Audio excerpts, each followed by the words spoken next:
Hi, Valerie. Good I, afternoon. Welcome. And thank you again for agreeing to partner with us to deliver Focus for Growth, the Entrepreneur, as part of celebrating Global Entrepreneurship Week 2017 in Toronto. So, thank you for joining us from Calgary. Now, we look forward to the wealth of information that you will share on Focus for Growth, the Entrepreneur. But before we get started, tell us a little about Calgary and how you will be celebrating GEW there. Calgary's a very excellent city to be an entrepreneur in. There's lots of infrastructure and organizations accept entrepreneurs. So it's easier to be an entrepreneur in Calgary than a lot of other places I know. I'm actually going to be working remotely from the Rocky Mountains for Global Entrepreneurship Week. That's the reason we're recording this, because the Wi-Fi won't be 100% next week. So I'll be working. My clients won't know the difference, but I'll be enjoying the scenery and getting some relaxation in. Thanks so much, Valerie. Enjoy the Rockies. It seems as if I should be heading to Calgary too. Ladies and gentlemen, Valerie MacLeod is a renowned business coach and strategic facilitator. She's a global partner at the Haynes Center for Strategic Management, as well as a partner at Max Impact Business Consultant Limited in Calgary.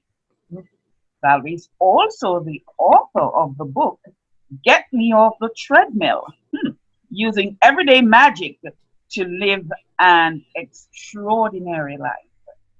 Interesting. Valerie, what prompted you to write that book?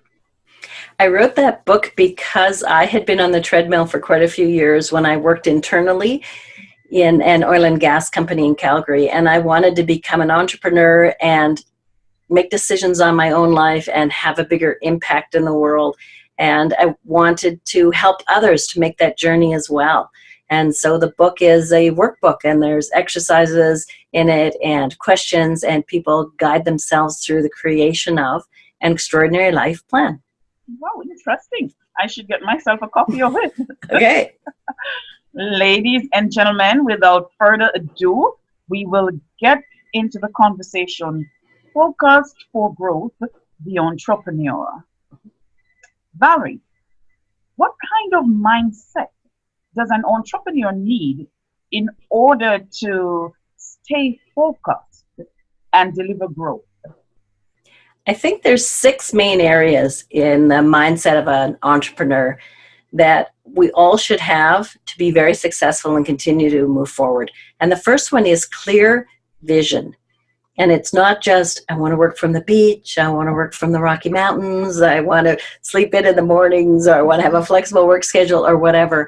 It is a really clear vision of the problem you solve in the world and how you're going to help people, what impact you want to make in the world.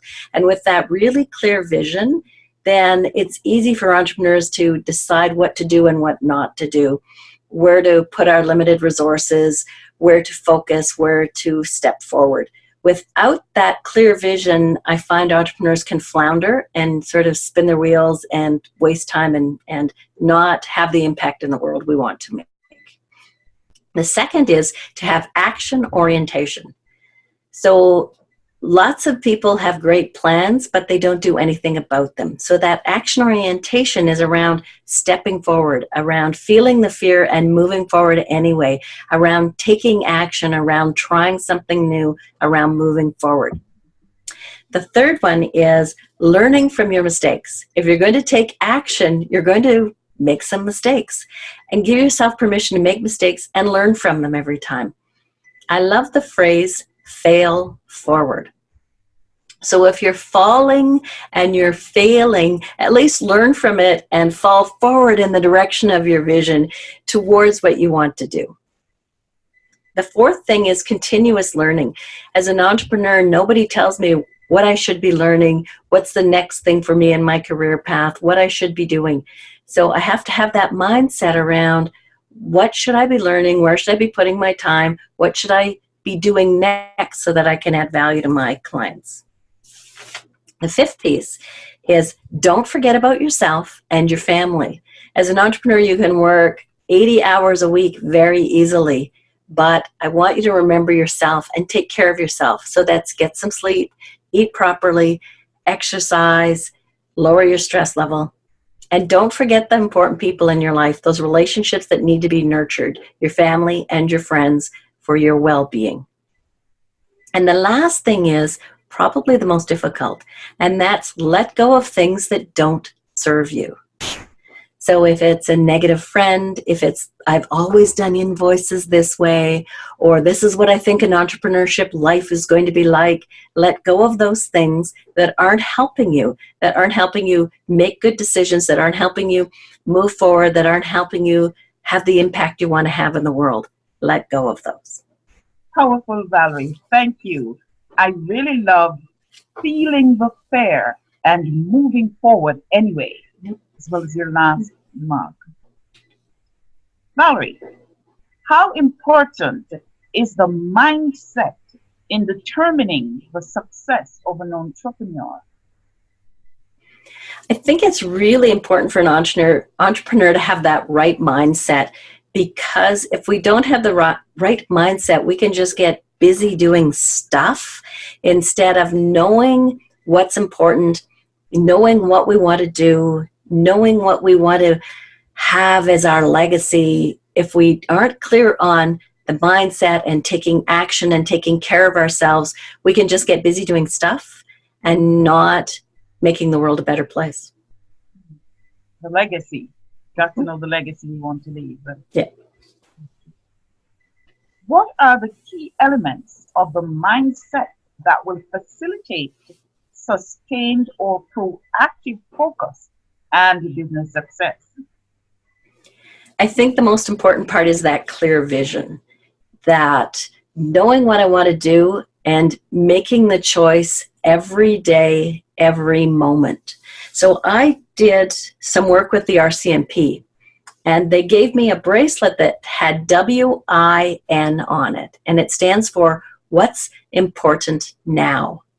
And this actually comes from a famous football coach from Notre Dame named Lou Holtz, and he had his players ask themselves that question 35 times a day. What's important now? What's important now? What's important now? It didn't matter if they were in the classroom, if they were playing a game, if they were in practice, they were going to make that choice. What was the right thing to do in that moment? And I think having the vision and then asking yourself that very powerful question 35 times a day, what's important now? What's important now? It helps you move forward and do what's right.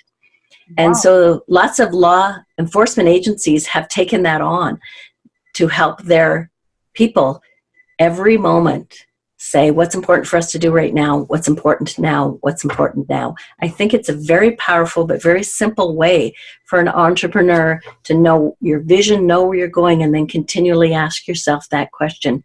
In this moment, what's the best way for me to spend my limited time and my limited resources? Wow, that sounds like great training for the brain. It is. That the win is in what's important now. Mm-hmm. To have it in your mind constantly, 35 times per day. Yeah. I think I'm going to be trying that one out.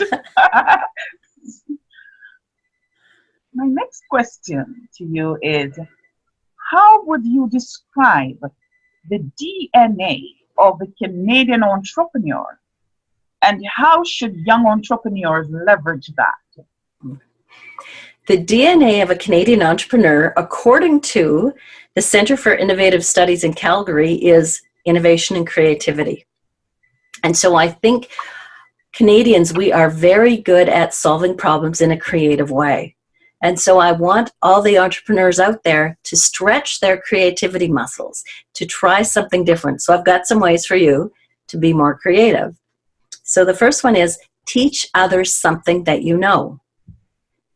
So think of a TED Talk. You want to do it in an interesting way, but you want to describe it simply but fully. Another way that you can stretch that creativity muscle is to give yourself permission to make mistakes. We're not going to be perfect. The first time you learned to snowboard, you fell. Everybody does. So give yourself permission to stretch that muscle and make some mistakes. Another way to be more creative is to take a course in something you've never done before. For example, I love blown glass. So I took a workshop on how to blow glass. I'm not particularly good at it, but it was really fun, and I got to be more creative, and now I appreciate the artists that do blow glass because it's very difficult to do. And a reminder, if you're going to try things new, stretching that creativity muscle, do it in a safe place. So if you want to have more levity in your presentations, don't try your first joke in front of the president. You might try it at a not-for-profit or something like that in a little bit safer place. Canadian entrepreneurs, although we're very creative and innovative, I think there's some other things that we also need to do to be successful. And there are things like knowing your business. So there are things like understanding the basics of business, whether it's accounting and the sales process and planning and the law of supply and demand and marketing, all of those pieces. Entrepreneurs need to know those, as well as using that DNA that is our creativity and our innovation. Thank you so much, Valerie. Thank you for sharing. Thank you again for being such a wonderful event partner. Do you have any last words for our attendees? Just go out there, know what you want to do, take some action, have some fun. Thank you again, Valerie, for making Focus for Growth, the Entrepreneur, such a rich event and such a rich segment in our Global Entrepreneurship Week celebration from Calgary to Canada, from Valerie, the Hain Center, and Max Impact. Thank you so much. Do have a wonderful afternoon and take care until that. Thanks, Megan.